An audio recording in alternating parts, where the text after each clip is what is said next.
Happy Monday, everyone. We are here to look at the week ahead from the 23rd of February to the 1st of March. I hope you're well.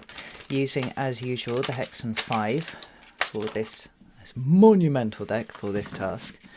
And maybe while I'm shuffling, let's have a look at the astrological transits that have really caught my eye this week.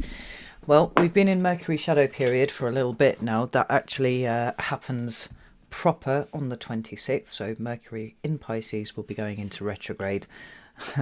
Indeed, there's the moon.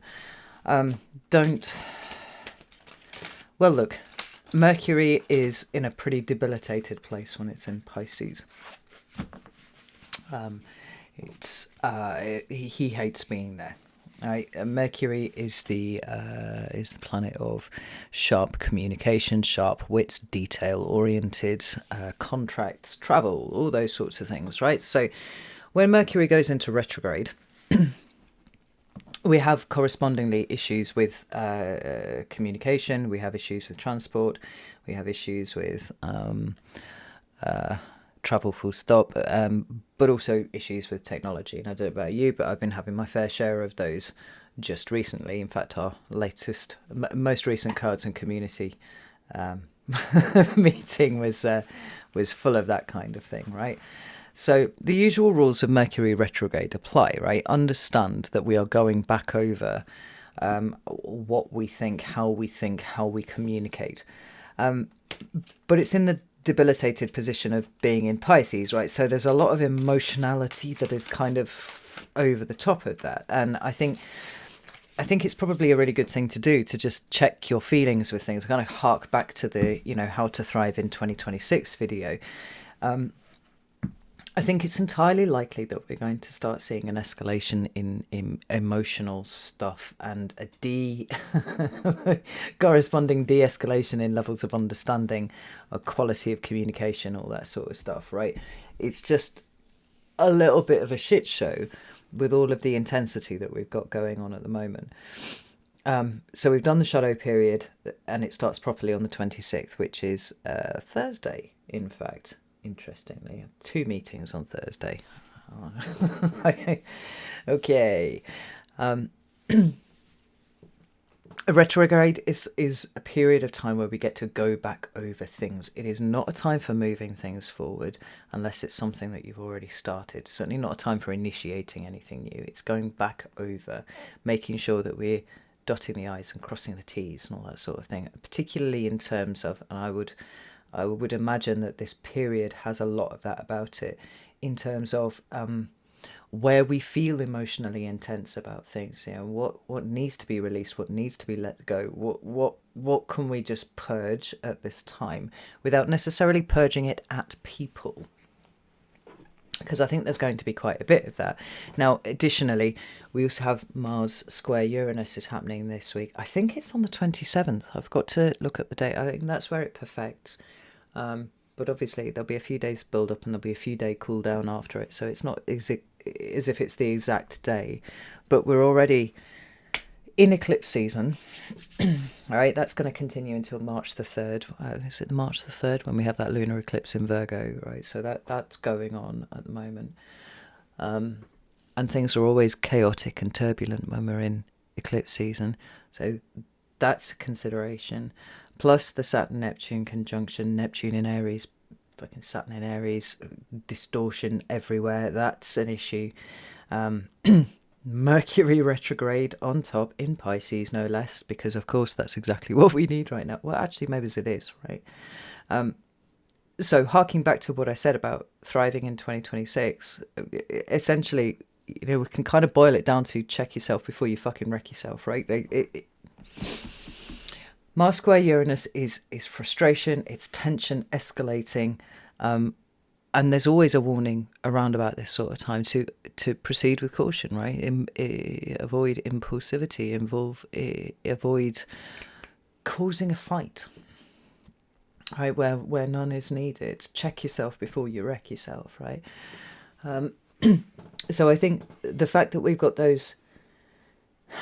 all of these overlapping. Eclipse season, Mercury retrograde, Mars square Uranus, I think our capacity for missteps is huge if we are trying to charge forwards. If we are, as I've said a few fucking times in the last few weeks, stay in your own lane. Just for now. There will be a time for activism, there will be a time for protest, there will be a time for rebellion, but increasingly I'm not entirely sure that such things are not us turning our back on the beast system and saying, actually, I'm not fucking cooperating. That's it. I'm not going to burn down your building, but I'm not going to cooperate. I'm over here doing my thing. I feel like rebellion is going to look a lot more like that than what we've seen before. So, there is that.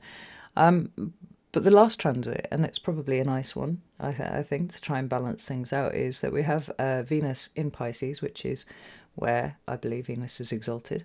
And we have Jupiter in Cancer, where Jupiter is exalted. And they're going to be forming a lovely trine between the 22nd, so it was yesterday, and the 28th.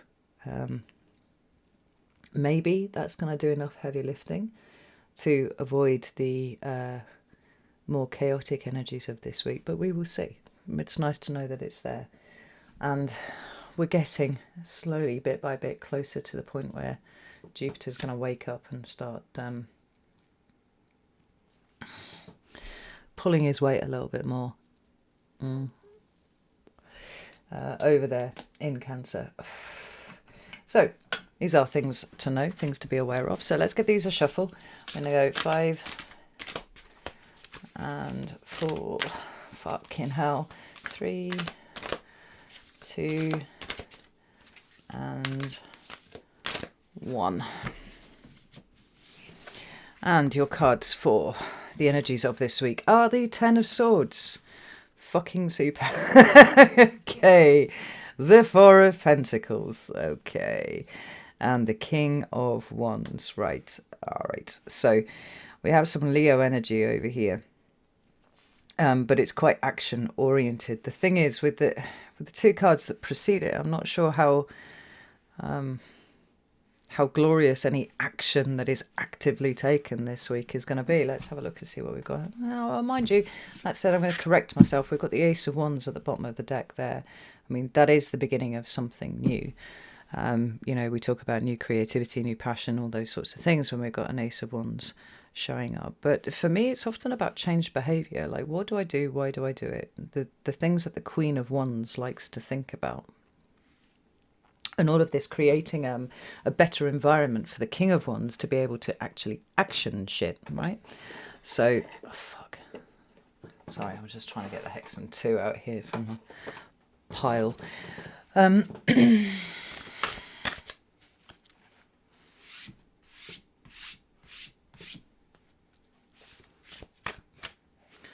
Oh.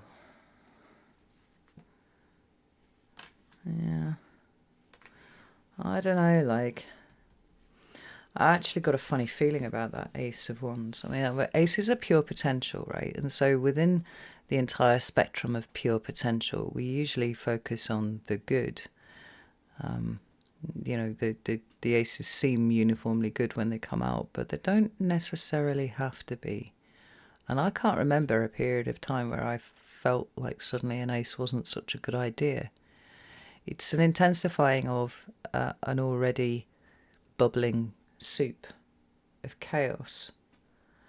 Now, at the same time, we've got the 10 of Swords with the Ace of Wands. So we have an ending, a completion of some sort, and, a beginning over here. But the 10 of Swords is, for me, recognizing the limits of your cognition.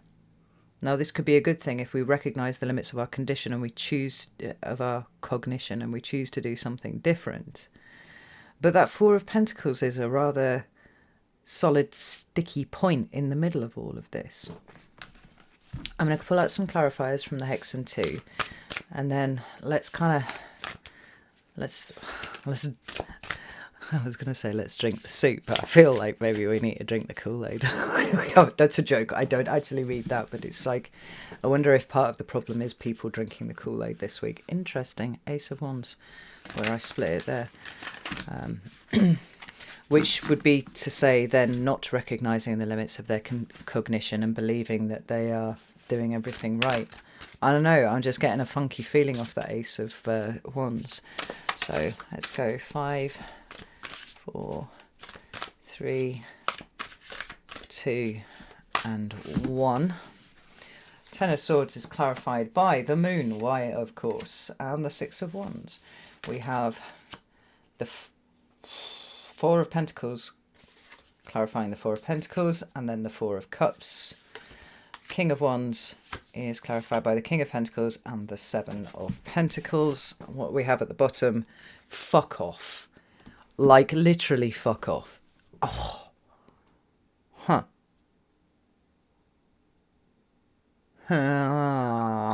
So I don't know what the chances are of that mathematically. I mean, I could probably work it out if I had 5 minutes and a calculator, but I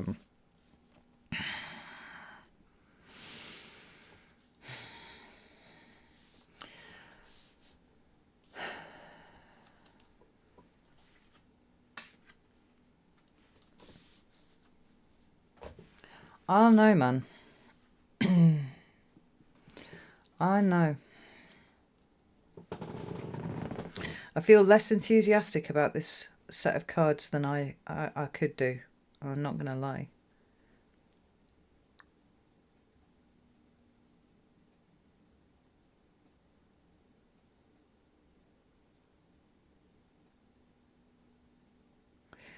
And although there's nothing that speaks to it specifically on the table, what I do have is a sense of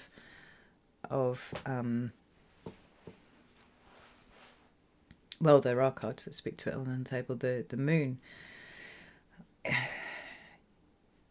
It speaks at the very least to distortion, if not deceit. Now, the Six of Wands is one of those cards that everybody loves to get because it means victory and success and all those kind of things. But like, you know, just as the very card itself depicts the black, the white, the grey,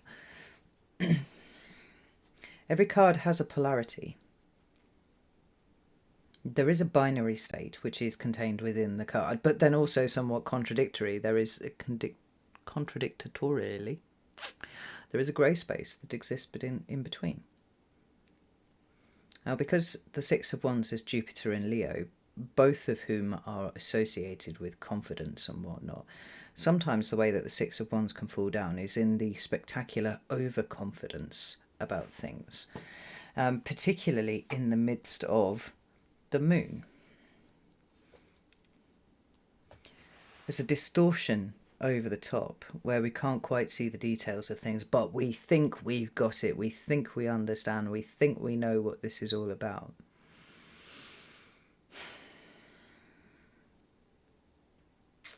It feels a little bit like it's contradicting that you know, recognizing the limits of one's cognition in the Ten of Swords. Tell me about the Ten of Swords, please.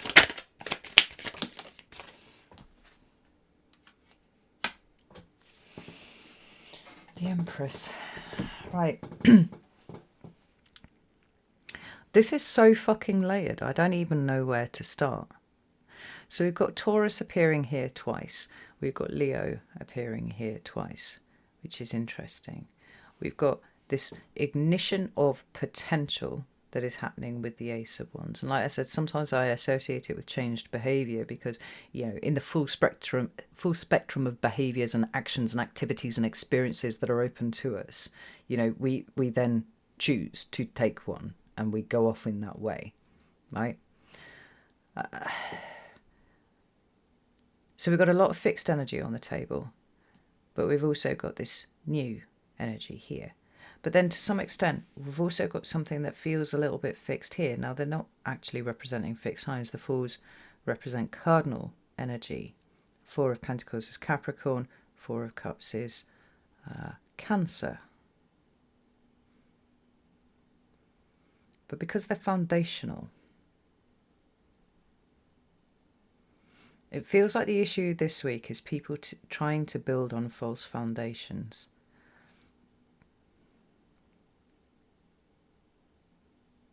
So let's ignore all of these cards here for a second. Let's just concentrate in these fours in the middle, right?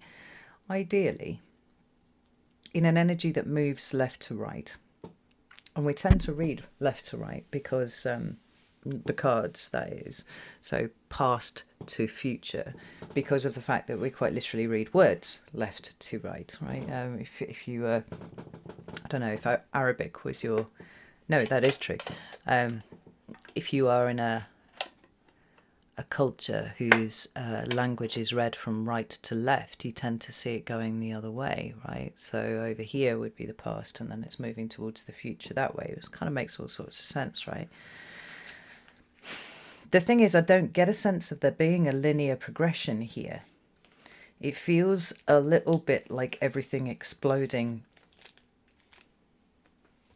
simultaneously, right? Everything, everywhere, all at once. And what I was going to say was, if we got a sense of linearity, so we were kind of moving from left to right, then the 4 would not be an ideal set of cards to have in the centre. What we'd want is the 5. We want cards of transition, yeah? So going from the earlier numbers up to the later ones. It's one of the reasons why 5 is really quite special in numerology, because it represents that midpoint between the past, the beginning of the root numbers and the end of the root numbers. And there's a personal transformation that occurs, through the 5 that allows that to happen, where we go from, the earlier numbers being quite self-focused and then the later numbers being much more collectively minded. 5 is the seesaw between the two. So why the fuck would the 4s be in the middle? Particularly the 4 of Pentacles twice. There's a rigidity there that doesn't translate across. It's stacking up. Now, when you add the 4 of Cups in there, which isn't really a pleasant card when it's in the upright. Quite like it when it's reversed, but not when it's in the upright.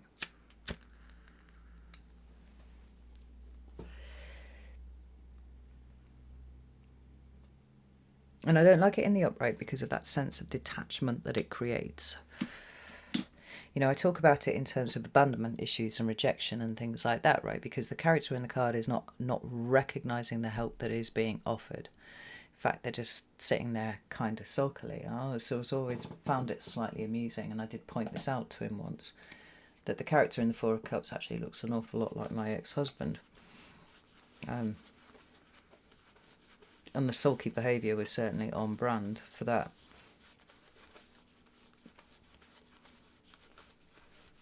I didn't say that at the time. I did point I was looking a little bit sulky, but fucking every single fucking time you look for a card, it's always at the end. I just did a personal reading earlier, and I was trying to show somebody something, and I decided to go from the back for a change, and of course, the card that I actually wanted was 3rd from the top.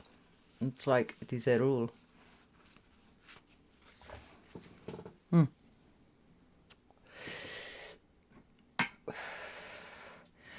Now, I can't explain to you why I hyper focus on certain aspects of cards, right? It's part of reading tarot. There are times where you see things that you don't see before. There are other times where you just you literally can't take your eyes off one aspect of the symbolism here, right?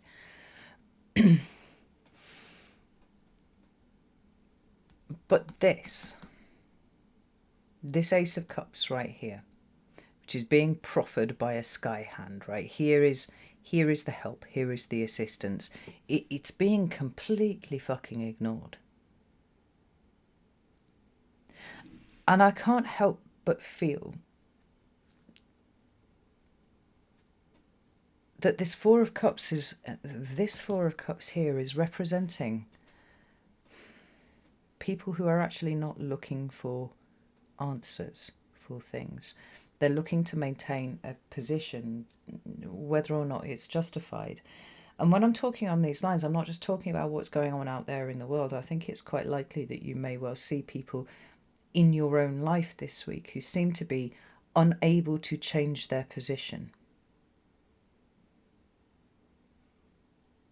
This 4 of Cups is feeling much more like a cognitive bias to me in the middle of the cards that it's actually come up with than I would usually read it. because the Four of Pentacles is a stuck energy. It wants to clamp down on what it knows. Doesn't want to change its position. It doesn't want to let the Pentacles go. It wants to hold still.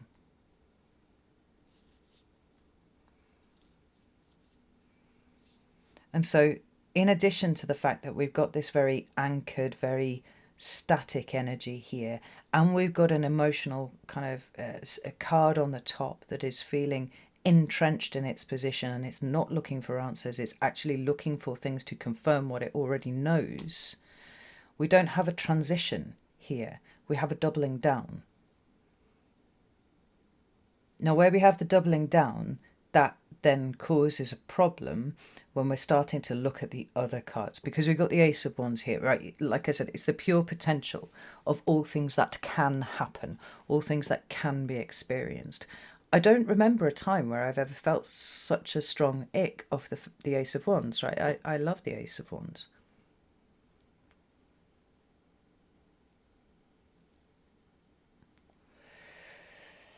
I particularly love the Ace of Wands when it's coming off the back of a very difficult 10, such as the Ten of Swords is. Ten of Wands as well, in that same way. But like everything that's happening at the moment, like there is no one solution to everything. And I think what we've got is people doubling down on emotional positions that maybe don't even make sense, but it doesn't fucking matter because it's their position. They're not looking for an answer. They're not looking to change their mind. They're certainly not looking to change their hearts. Makes me think of David Lynch. Fix your hearts or die, right? It's not happening this week. What we have got is a load of noise, my friends. Noise. Lots of fucking noise.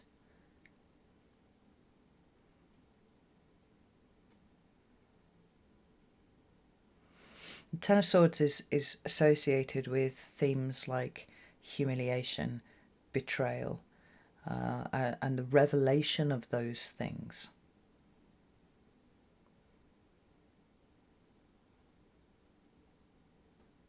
You know, a little bit like the Three of Swords. You know, whatever it was that hurt you could have happened fucking decades back, but the point where you find out about it, the point where truth meets the emotions, that's where the pain happens. It's not temporally aligned. The Ten of Swords is the recognition of the limits of one's own thinking, but only if that is clear, and it's not with the moon involved. And then to have additionally a great deal of confidence in a position that is not terribly clear, certainly not containing all of the details that we want. And then a doubling down.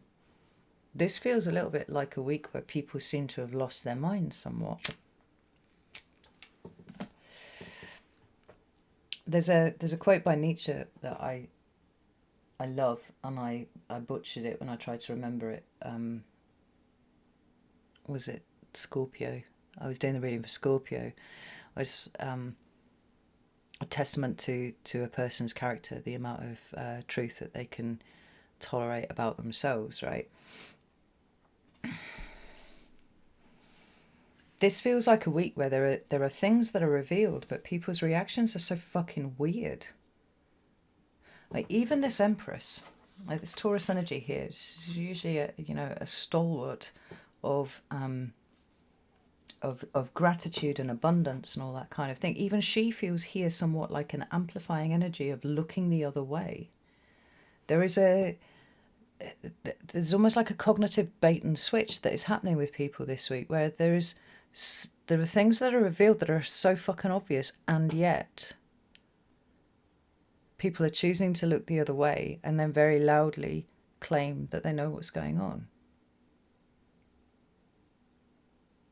And it feels really strange.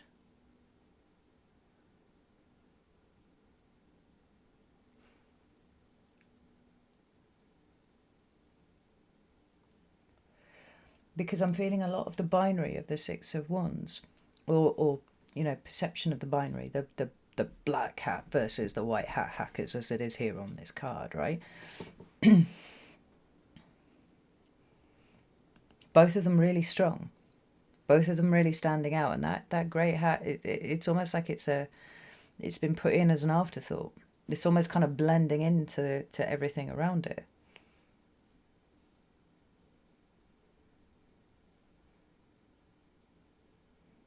And so I feel like I need to warn you again about loud certainty. Particularly if that loud certainty seems to have been achieved by looking in directly the opposite position to where the shit is actually going on. Not noticing where, like, turned away from, where there are very real problems that require a change of position and people aren't doing it. So whether this is out on the world stage or whether this is like within your own life, it could be both. What you're going to see is people taking really quite odd stances on things.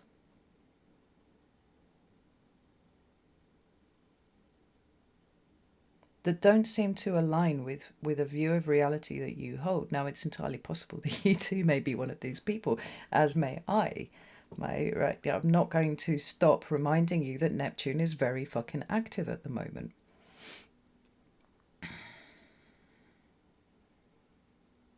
But a double ace of wands feels pretty fucking chaotic to me, particularly if people are not equipped with what they need to start changing their behavior. What is the precursor to changing your behavior? It's changing your mind. I'm not seeing that here. I'm not seeing people changing their mind. I'm seeing them double down on increasingly, I'm just going to say, increasingly indefensive positions. Now, you're less likely to fall victim to this if you are aware that it is a possibility for all people, right? Yourself included. So what I was saying at the beginning about, like, check yourself before you wreck yourself, really hold strong here. Like, do you actually know, or has it been strongly intimated? Do you actually know, or are you trusting somebody else's perspective on this? Because this Empress looking the other way, it's just like, no, I can't see that. Even though with the purple in the card, I mean, she's literally cloaked in it herself.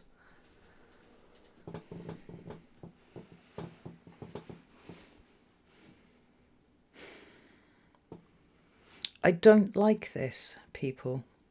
I really don't like this.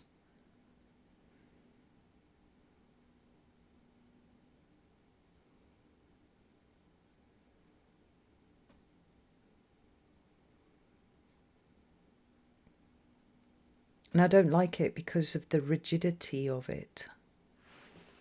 But it's a rigidity against a backdrop of things seemingly going off everywhere.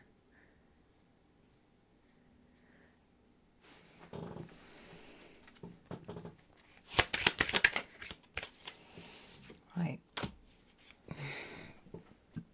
And we've got the King of Swords. King of Swords is associated, for me at least, with, people making decisions about things. Now, bear in mind everything that I've just said, and people making decisions from this place doesn't strike me as something that's particularly future-facing or informed. It's certainly not looking to unite people this week. It's almost increasing the division. I mean, there's so much fucking certainty here. And realistically, we're standing back. That's the one thing that's fucking missing from this. So we've got three kings on the table. King of Wands, King of Pentacles, and the King of Swords. This is likely to be an action-filled week at exactly the time where it shouldn't be. You notice that what we have absent is the King of Cups. Someone who would understand that his emotions are not the be-all and end-all of everything. Someone who has his emotions in check. So we've got a lot of action, and we don't have the emotional information. We don't have the emotional maturity. Tell me about And there's the Four of Pentacles again.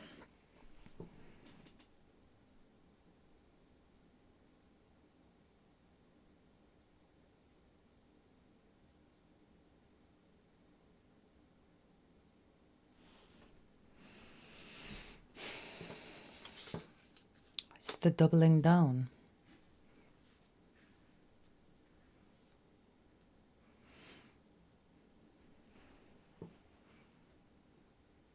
Now, this Seven of Pentacles down here, as you know, is a situation that is less than ideal. But it's the point where we catch ourselves recognizing that something about this situation is less than ideal. We don't actually know what it is, though. Not when the Seven of Pentacles is in the upright. That's for the Seven of Pentacles when it's in the reverse. So we have something that is less than desirable, and we have all of a sudden a great deal of fucking action. And maybe it's the action that is not ideal. Maybe it's the attempting to resolve a situation that is less than ideal.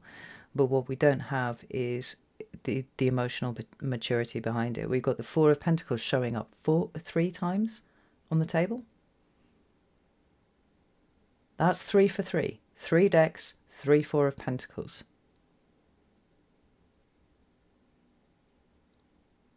When we're at such a time of great change, when we're supposed to be witnessing a consciousness shift of some monumental fucking size and shape, there is very little room for things like the Four of Pentacles, unless we're just trying to make sure that we're not shifting too fast and we're holding on to, principles that are important. And that would be where I would see there to be a need for the Four of Pentacles. But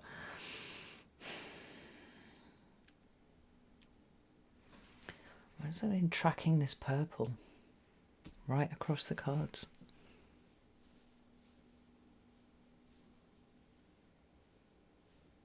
Purple is it's colour of royalty. And it was always royalty because it was only the royals who could afford it, right? And it's even some purple over here, really, but it's really strong across these cards here. So anyway, royalty being a thing. Maybe even, a certain class of people for whom wealth and money and all that sort of thing are more important than for others. Oh, wait, what I'm seeing here is something distinctly very unfucking spiritual, and I know that was a murdered sentence, and yet it sums up exactly what I was fucking saying. Do you know what's really weird? Where I actually scribbled down what transits were coming up, I actually wrote it in purple pen as well. How weird is that? Huh.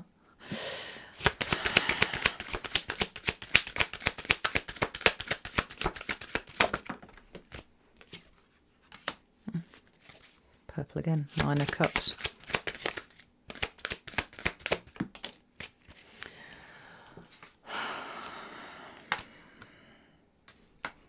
Do you see the problem, people? Can you see it?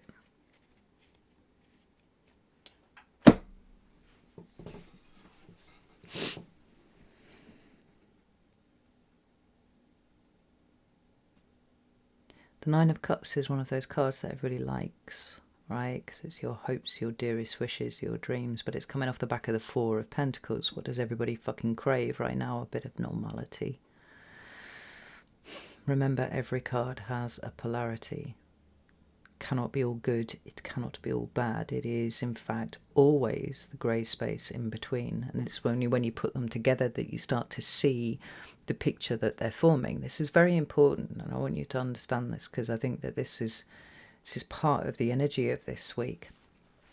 There are things that are presented, and there are things that are offered. There are things that are in some way placatory, I think.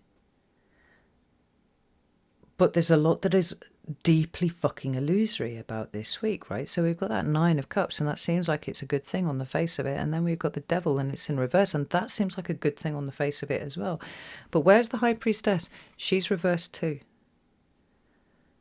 This has the feel of something that's being sold to us as a good thing, and people are clutching on it because yeah, okay, there's a bit of normality here, there's something that we can get behind, but nobody's, it feels like the emperor's new fucking clothes is what this feels like, which is pissing me off, because this is reminding me of certain other points in history that I have experienced in the not too distant past.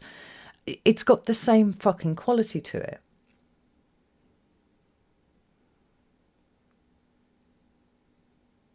And this is pissing the bit of me off that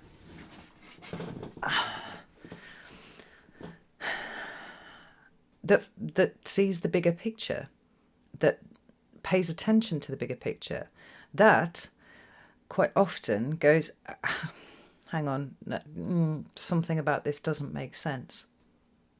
You know, I'm sorry to keep referencing back to that 2026 video that I made, right? But by the same token, there were a lot of things that I warned you about in terms of the predictability of human responses to stuff. And I think this week we're going to see a huge uptick in it. And if you are a spiritual person, and I mean a properly spiritual person who listens to yourself, consults your fucking guides, dialogues with God, however you want to frame it in your head, right? But is certainly in possession of a higher level of wisdom. This week is going to make you feel a little bit like you're going nuts, because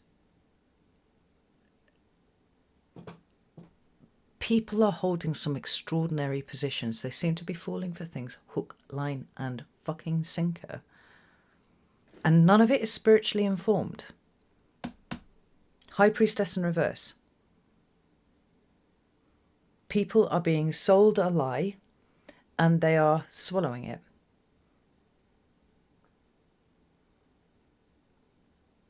I can't remember the last time I did a reading and I was actually fucking livid in it. I'm feeling myself being livid. I mean, even look at this Ten of Pentacles at the bottom of the deck here. Right?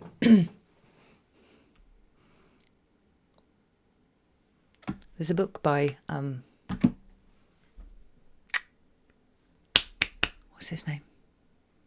It's not Szynski, something like that. Fuck, I've forgotten. I don't know, it's packed up in a box somewhere. It's called The Grand Chessboard.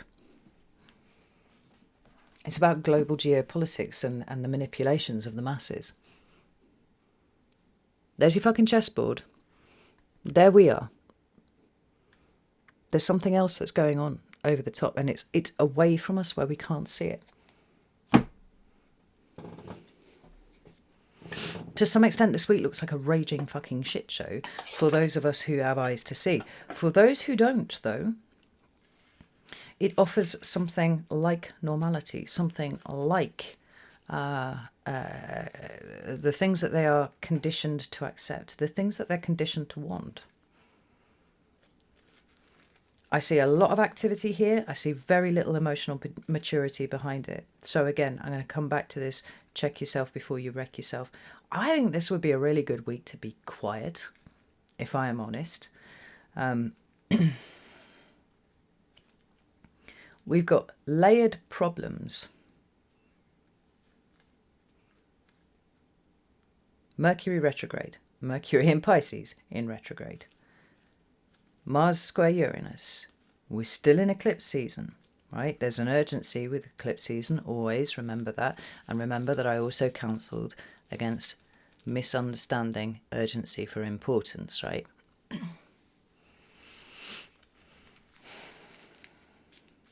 Now, Venus in Pisces and Jupiter in Cancer should be some alleviating energy.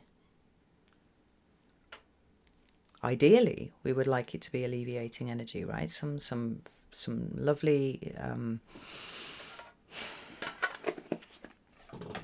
clear emotional stuff.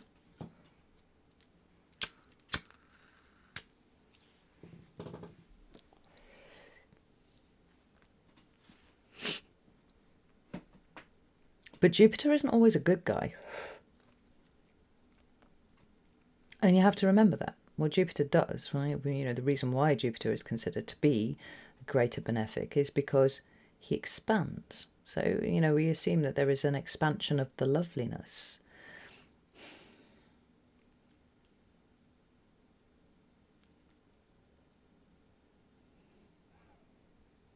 I have a very, very distinct reason for looking at it that way. I'm not going to share it now, so I don't think it's relevant. Well, it is relevant, but I'm not trying to upset anybody here. I make that really clear, right? So Jupiter isn't always a good guy, even when he's in his exalted sign. All the exaltation means is that it just finds it a little easier to move. I did a whole video on Jupiter in Cancer last year when Jupiter moved into Cancer.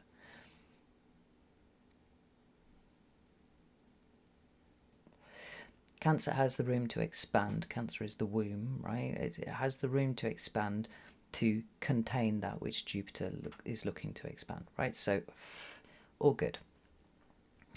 Venus in Pisces is the exalted state of Venus. This is where Venus can do her best work.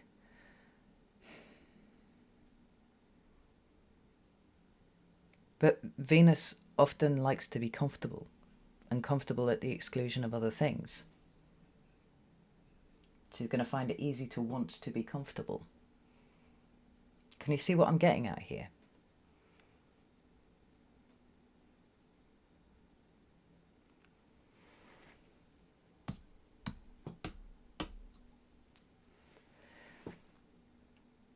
This is people retreating to a state of comfort, swallowing the fucking lie as everything feels like it's going off everywhere. Not privy to the whole fucking picture. Declaring with loud certainty that they know what's going on, whilst also not paying attention to the fact that they are not paying attention to the really important things here. And our dear old High Priestess is not being a conduit for higher wisdom. She's closed.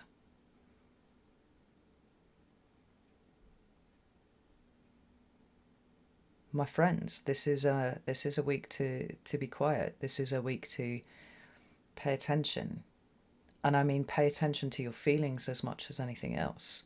In the absence of a King of Cups here on the table, and a veritable smorgasbord of all sorts of other things going on, it falls to us to be the King of Cups. Remember what I said in the 2026 video, right? You have to pace yourself.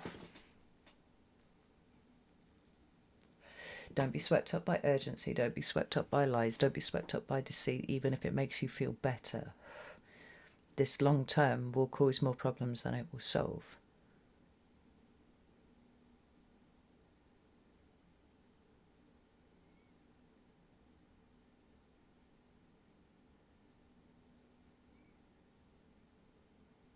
This is people using their feelings as a springboard for justifying stuff, instead of using their feelings like Mercury in retrograde in Pisces would have us do, examine our feelings and make sure that they're actually correct. Are the I's dotted and the T's crossed?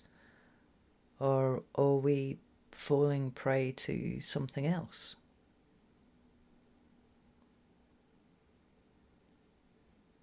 Well, I have to say, this is not quite what I expected when I sat down. I never expect anything when I sit down at the table. I'm just here, you know. Right, I think I've chanted on for long enough. I'm going to leave it here. Speak less than you feel. Check what you're feeling is accurate. Don't be in a hurry to do anything too much this week.